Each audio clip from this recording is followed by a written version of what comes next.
Gerimis. Tokoh utama kita bernama Alfred atau sebagaimana teman-temannya memanggilnya, Kampret. Di antara pertemanan sesama cowok memang ada kecenderungan membuat nama keren yang susah-susah dikasih oleh orang tua menjadi lebih culun. Di SD dia dipanggil Alfred, di SMP dia dipanggil Kepret, baru di SMA dia dipanggil Kampret. Nama ini terbawa terus sampai sekarang saat dia sudah kerja di sebuah perusahaan telekomunikasi di Jakarta. Anehnya ketika temannya berkunjung ke rumah dan bertemu orang tuanya, temannya bilang, "Kampret ada om." Bapaknya Alfred malah menjawab, "Oh ada tuh di dalam," seolah mengamini bahwa anaknya sejenis kelelawar pemakan buah. Alfred adalah sosok pria yang ketika kamu berpapasan di supermarket, kamu tidak akan pernah ingat sama sekali kamu pernah papasan dengannya. Dia adalah orang yang biasa saja, berbaur dengan keramaian, menyatu dengan oksigen. Tidak ada yang tahu bahwa dia punya bekas luka di tangan kanannya, hasil dari bermain di comberan ketika kelas 6 SD. Tidak ada yang tahu dia suka baca novel detektif. Alfred adalah tipikal orang yang tiap kali dia potong rambut, tidak ada satupun orang yang sadar sampai rambutnya panjang lagi. Sekarang, Alfred sedang patah hati. Di tengah pandemi seperti ini ternyata ada yang lebih buruk di tahun 2020 bagi Alfred.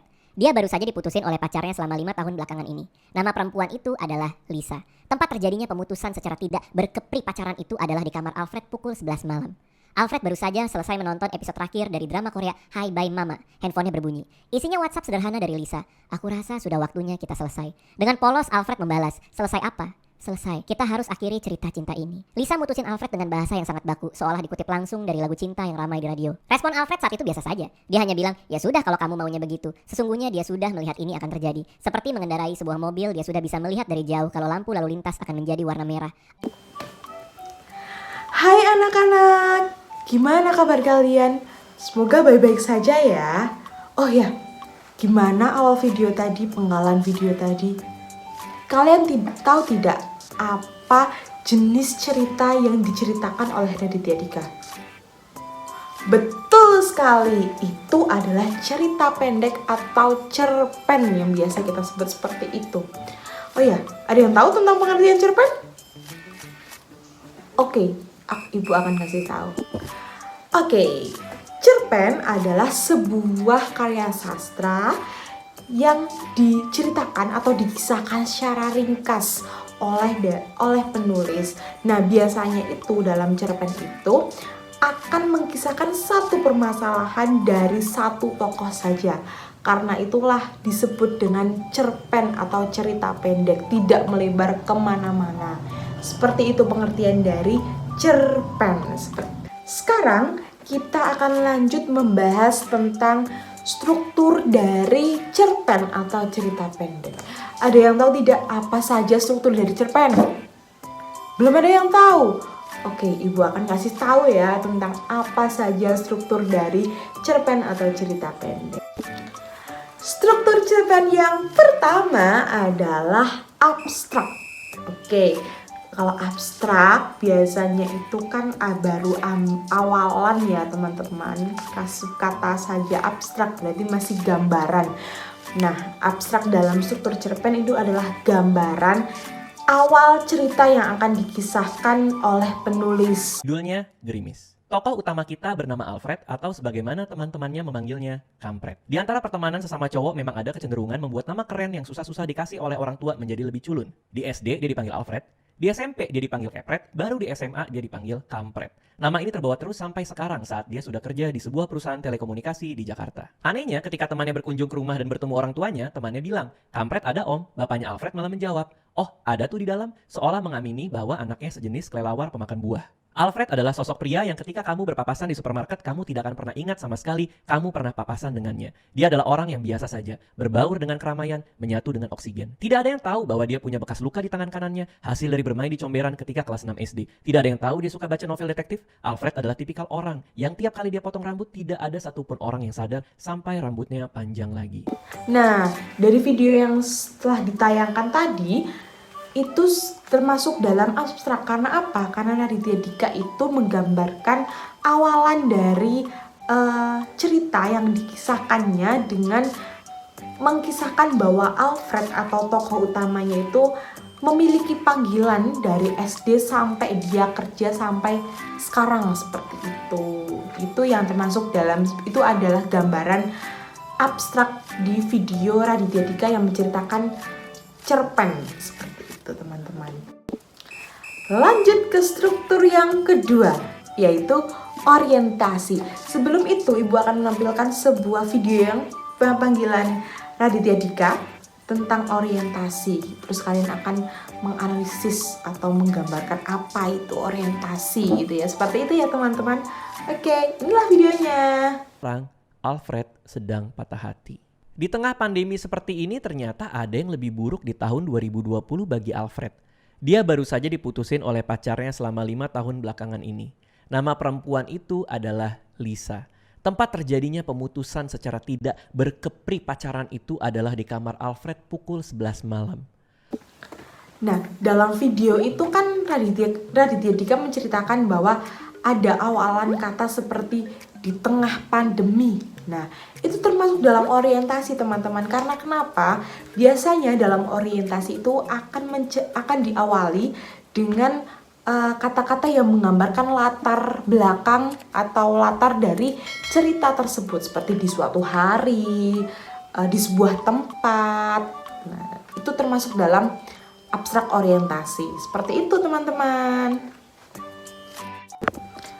Oke, kita lanjut ke struktur cerpen yang ketiga. Oke, ketiga ya ini teman-teman, yaitu adalah komplikasi. Komplikasi itu dalam struktur cerpen adalah struktur yang berkaitan dengan permasalahan awal dari cerita tersebut. Seperti pada video Raditya Dika yang diceritakan oleh Raditya Dika, awal permasalahannya adalah Alfred yang diputusin oleh pacarnya yang sudah berpacaran selama 5 tahun. Sedih sekali. Kasihan ya Alfrednya ya teman-teman ya. Oke. Struktur yang keempat adalah evaluasi. Pada struktur ini awal permasalahan mulai memuncak dan semakin memanas gitu. Seperti pada video seperti ini. Yang bermain hari itu adalah Grease, sebuah film tahun 1978. Alfred menyandarkan kursinya. Dia melihat film tersebut bermain, pikirannya justru mengawang-awang. Dia tidak menyimak. Gambar yang bermain di depannya terlihat hanya seperti potongan-potongan adegan tanpa arti. Karena pikiran sibuk berjalan sendiri. Dia berandai kalau gue masih pacaran Lisa mungkin ada di sebelah gue. Di tengah-tengah film tiba-tiba pintu kacanya diketuk. Alfred menoleh ke arah kaca. Jantung Alfred berhenti 2 detik saat dia tahu yang mengetuk adalah Lisa. Lisa mengernyitkan alisnya, dia terlihat gusar. Lisa buru-buru ke arah pintu penumpang, dia mencoba membukanya tapi pintu masih terkunci. Buka kuncinya, kata Lisa. Alfred masih bengong. Buka kuncinya, Fred. Iya, kata Alfred. Ngomongnya agak tergagap. Ada di ambang kaget dengan tidak siap. Melihat mantan pacar seperti ini seperti melihat hantu. Sesuatu yang pernah hidup tapi sekarang gentayangan. Lisa masuk ke dalam mobil Alfred. Dia memakai baju pink hari itu. Rambut ikalnya terlihat bercahaya. Diterpa gambar dari layar besar di depan mobil. Alfred masih bengong, tidak siap dengan ini semua. Dia masih belum mengucapkan satu patah kata pun. Kamu ngikutin aku? Tanya Lisa. Suaranya cukup jelas untuk didengar di antara dialog dan musik film yang masih terus bermain. Ngikutin, balas Alfred. Iya, kamu ngikutin aku ke tempat ini. Aku tadi lagi nonton di depan, terus aku lihat ke sebelah kiri belakang kok ada mobil kamu. Fred, ini serem loh. Gak ada yang ngikutin siapa-siapa, balas Alfred. Terus kenapa kamu di sini? Tanya Lisa. Ya seperti semua orang lainnya di sini sih, mau nonton Grease. Kamu ngapain di sini? Sama, seperti semua orang di sini. Ada hening yang tidak enak selama beberapa saat. Kamu gak takut? Tanya Alfred. Takut apa? Ini, masuk ke mobil aku. Kemarin-kemarin kan kamu nolak ketemu gara-gara takut virus. Ini, sekarang kamu kok bisa langsung masuk ke mobil aku? Lisa tersadar lalu bertanya, tapi kamu di rumah aja kan? Iya, di rumah aja, gak kemana-mana, gak ketemu siapa-siapa. Papa mama juga, jawab Alfred. Kamu? Besok satu kantor mau keluar kota. Udah dibayarin swab sama bos. Semua dites, kata Lisa. Aman. Baguslah, kata Alfred. Gak lucu juga, pulang ketemu mantan, tiba-tiba sesak napas kan? Iya gak lucu, kata Lisa. Lisa melihat tajam ke arah Alfred, dia terlihat penasaran. Aku harus tanya langsung, jawab jujur. Ini benar kebetulan kamu ada di sini? Di saat yang bersamaan dengan aku? Ini benar kebetulan, jawab Alfred mengkonfirmasi. Lisa tahu Alfred berkata yang sejujurnya. 5 tahun berpasangan dia tahu kelemahan Alfred. Setiap kali Alfred berbohong secara tidak sadar dia menggaruk hidungnya. Lisa tidak pernah memberitahu kelemahan ini kepada Alfred. Sungguh, berkah seorang pacar adalah kemampuan untuk mendeteksi kebohongan pasangannya. Lisa menghela nafas panjang, dia lalu memegang gagang pintu bersiap untuk keluar. Aku pergi dulu. Belum sempat Lisa menyelesaikan kalimatnya, Alfred bertanya, kenapa sih kamu putusin aku? Lisa tidak menjawab. Kenapa? Tanya Alfred lagi. Ini benar-benar mau dibahas nih, tanya Lisa. Yang tidak selesai harus dibahas dong, kata Alfred. Buat aku udah selesai. Kurang jelas apa lagi? Foto udah aku hapus. Kamu udah aku unfollow, kata Lisa. Buat aku belum. Alfred melihat mata Lisa. Jadi kenapa? Cintanya hilang, jawab Lisa singkat. Hilang? Iya, suatu hari aku bangun teleponan sama kamu terus udah gak ada apa-apa. Aku gak ngerasain apa-apa lagi, kata Lisa. Hilang begitu aja, aku juga gak ngerti. Jujur aku juga bingung kenapa aku begini. Bosan? Tanya Alfred. Mungkin. Tapi yang jelas penjelasan paling sederhana, cintanya sudah tidak ada lagi. Maaf, itu sejujur-jujurnya. Aku juga gak tahu kenapa. Mungkin sekarang kita udah jadi orang yang beda. 5 tahun itu waktu yang lama loh, kata Alfred. Dan aku gak mau menghabiskan 5 tahun lagi dengan orang yang salah, ucap Lisa. Mungkin ini sakit buat kamu, tapi mendingan sakit sekarang dibandingkan sakit nanti-nanti. Alfred terdiam. Dia lalu melihat tajam ke arah Lisa. Kamu salah sih. Aku gak berubah. Aku orang yang sama dengan yang kamu temui 5 tahun lalu. Aku orang yang sama yang ngantri di belakang kamu di KFC Kemang. Aku orang yang sama yang kamu minta tolong malam itu. Aku masih ingat. Kamu ada di depan kasir sendirian mau bayar makanan. Terus kamu nengok ke belakang. Kamu bilang, sorry boleh pinjam 50 ribu gak? Gue janji bakal gue ganti. Gue gak bawa duit. Maaf banget. Abis itu kita kenalan. Lalu kita makan satu meja. Aku masih ingat itu semua kata per kata. Aku orang yang sama Lisa. Aku masih sayang kamu. Iya, kata Lisa. Tapi aku orang yang beda. Alfred terdiam. Alfred dengan gusar berkata, terus ingatan-ingatan kita gimana? Kamu mau apain? Aku ada loh ketika kamu lulus. Aku ada ketika kamu butuh interview kerja. Sampai malam aku temenin kamu latihan pakai bahasa Inggris. Kamu gak bisa gitu dong, balas Lisa. Aku juga ada kok pas kamu minta ditemenin skripsi di perpustakaan daerah. Aku ngorbanin gak kumpul sama teman-teman vokal grup aku juga ada. Berpasangan bukan masalah hitung-hitungan, Fred. Ini sederhana. Aku sudah berubah. Cintanya sudah hilang, kata Lisa. Apa yang berubah, kata Alfred. Semuanya. Mimpi aku, sifat aku, selera aku. Band yang kita dengerin dulu bukan lagi favorit aku. Sheila on 7, tanya Alfred. Itu masih. Lisa memandang nanar ke depan. Yang lainnya tidak. Kamu kalau dalam posisi aku juga pasti begini, Fred. Kamu mau kita masih pacaran tapi pasangan kamu udah gak ada rasa, itu gak adil buat kamu, gak adil juga buat aku. Orang berubah itu wajar. Akan ada masanya 2 orang saling berpisah jalan. Kamu gak salah, aku juga gak salah. Tolong, ngertiin itu dong. Alfred mengangguk, argumen Lisa ada benarnya. Terus aku harus ngapain sekarang? Ya kamu harus relain aku. Aku yakin kok kamu pasti nemu orang yang lebih cocok, yang lebih baik dari aku, yang lebih pantas buat kamu, yang terima kamu seperti ini. Apa adanya? Alfred terdiam. Dia menengok ke arah depan kanan. Alfred bertanya, mobil kamu mana? Gak ada. Gak ada. Lisa mengangguk. Kamu kesini naik apa? Itu, kata Lisa menunjuk sebuah mobil. Mobil itu. Mata Alfred mengarah ke sebuah mobil Honda HR-V berwarna hitam. Dia melihat ada siluet laki-laki sedang membuka handphone, terlihat tidak memperhatikan film yang bermain di depannya. Mata Alfred terbuka lebar. Kamu datang sama cowok lain? Tanya Alfred. Iya, aku datang sama cowok lain, kata Lisa. Kamu mutusin aku gara-gara dia? Tanya Alfred, mengumpulkan keberanian untuk bertanya. Kalau kamu nuduh aku selingkuh, jawabannya tidak. Aku baru dikenalin minggu lalu. Ini pertama kali kami pergi bareng, kata Lisa. Tenang aja. Aku gak sejahat itu. Alfred mengangguk, dia tahu itu benar. Fred, aku udah maju ke depan dengan hidup aku, kata Lisa. Lanjut ke struktur yang kelima, yaitu resolusi. Nah, dari struktur ini mulailah mereda. Kan tadi kan sudah panas-panas ya di bagian struktur evaluasi. Nah, di resolusi ini sudah semakin mereda, sudah menemukan titik terang lah dalam permasalahan seperti itu. Contohnya juga terdapat pada video berikut ini. Kita nonton sama-sama tentang Raditya Dika yang menceritakan cerita pendek yang berjudul Gerimis seperti itu.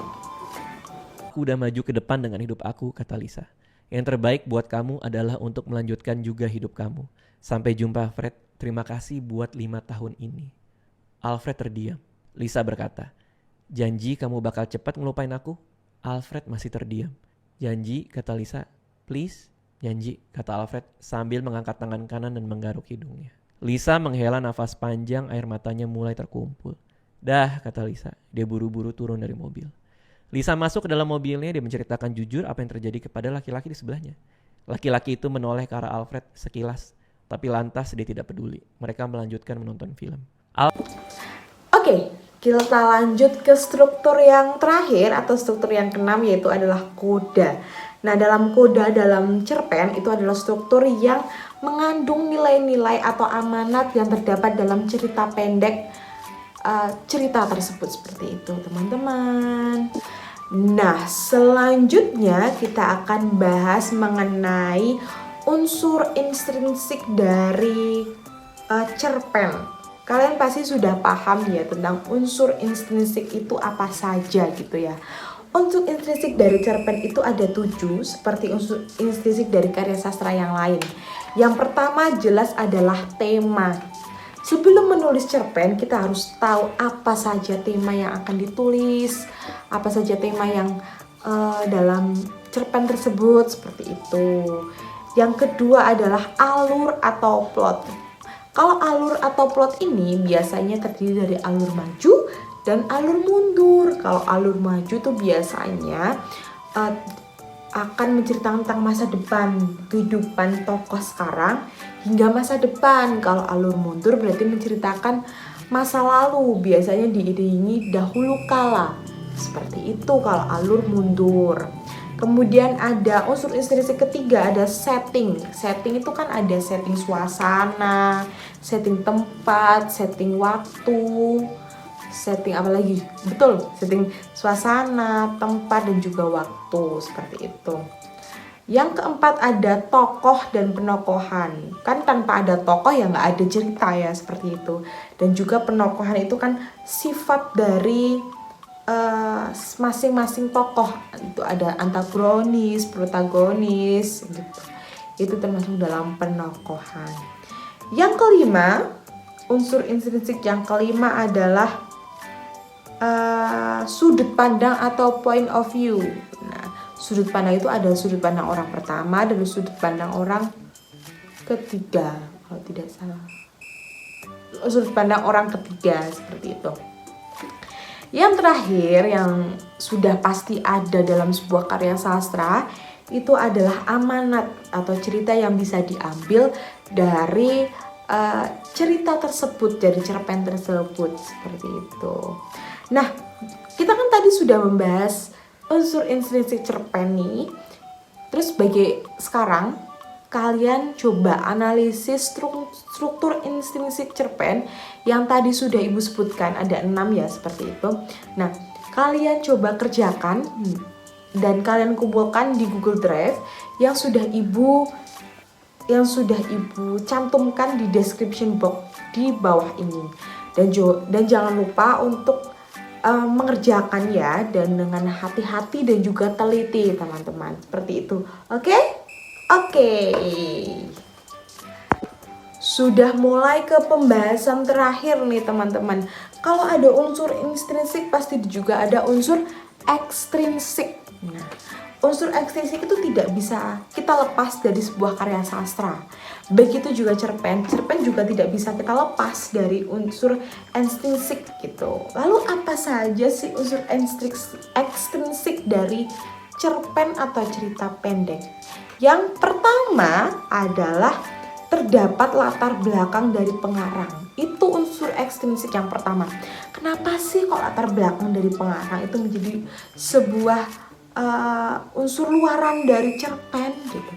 Nah, latar belakang pengarang itu mempengaruhi bagaimana penulis itu menceritakan sebuah cerita. Biasanya itu dalam sebuah karya sastra, bukan hanya cerpen saja ya teman-teman, tapi karya sastra yang lain, novel, puisi, atau apapun itu karya sastra, biasanya itu awalnya itu adalah berdasarkan dari pengalaman pribadi dari sang penulis, seperti itu. Kemudian yang kedua, ada unsur yang kedua adalah latar belakang dari masyarakat. Selain dari latar belakang dari pengarang atau pengalaman pribadi dari pengarang, latar belakang dari masyarakat juga akan mempengaruhi bagaimana kisah itu akan diceritakan. Kemudian penulis juga biasanya akan menceritakan atau cerita-cerita yang sedang happening nih di masyarakat gitu. Biasanya juga karena latar belakang dari masyarakat itu. Karena itulah latar belakang dari masyarakat menjadi unsur luaran dari cerita pendek, seperti itu. Unsur yang ketiga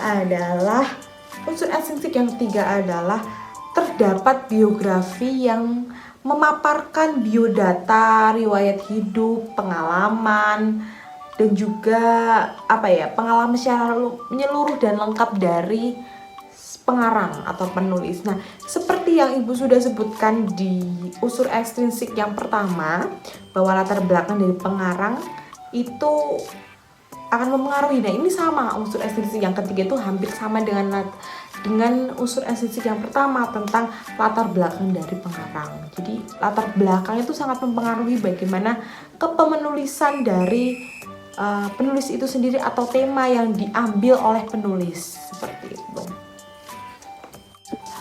Unsur estrinsik yang keempat adalah aliran sastra yang mempengaruhi gaya bahasa. Aliran sastra itu kan ada banyak ya, misalnya ada romantis, kemudian ada banyak sekali aliran sastra yang ada yang kita pelajari ya sekarang ini.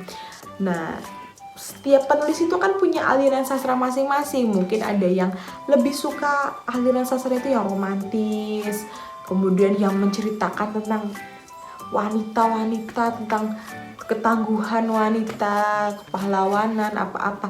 Itu menjadi sangat mempengaruhi bagaimana penulis itu menulis sebuah cerita pendek, seperti itu teman-teman. Lanjut kita ke unsur ekstrinsik yang terakhir, yaitu kondisi psikologis dari pengarang. Nah, ini juga sangat mempengaruhi gitu ya. Selain dari pengalaman yang sudah dialami oleh si pengarang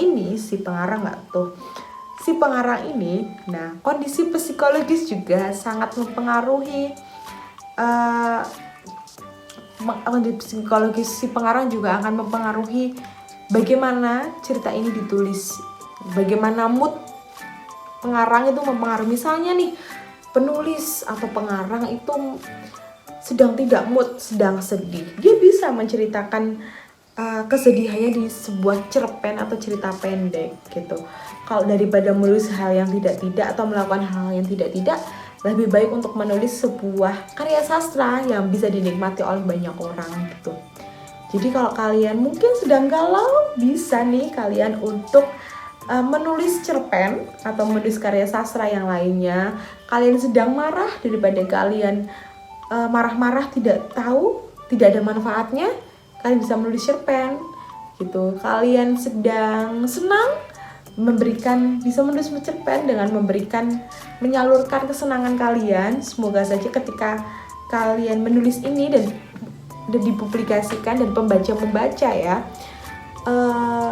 kesenangan yang kalian alami itu bisa disalurkan dan tertular oleh pembaca, seperti itu teman-teman. Jadi jangan takut untuk menulis, karena menulis itu akan membuat sebuah karya sastra yang luar biasa dan juga akan berdampak positif untuk kita gitu. Daripada kita melakukan hal yang tidak dan hanya mengikuti kemarahan kita, dan pastinya itu akan juga merugikan kita, seperti itu teman-teman.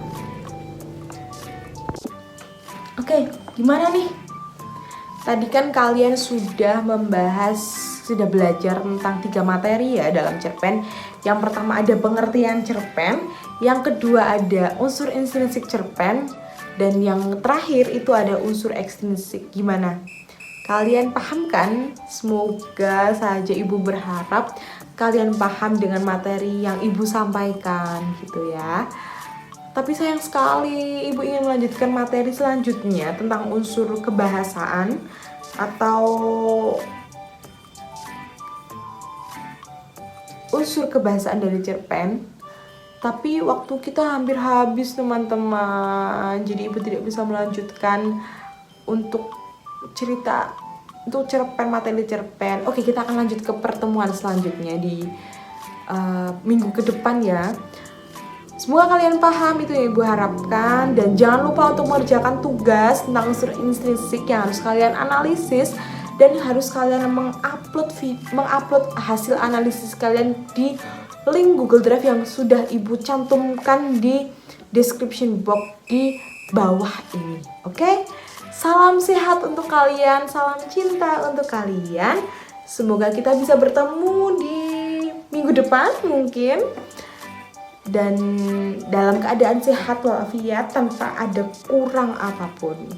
Terima kasih. Bye bye.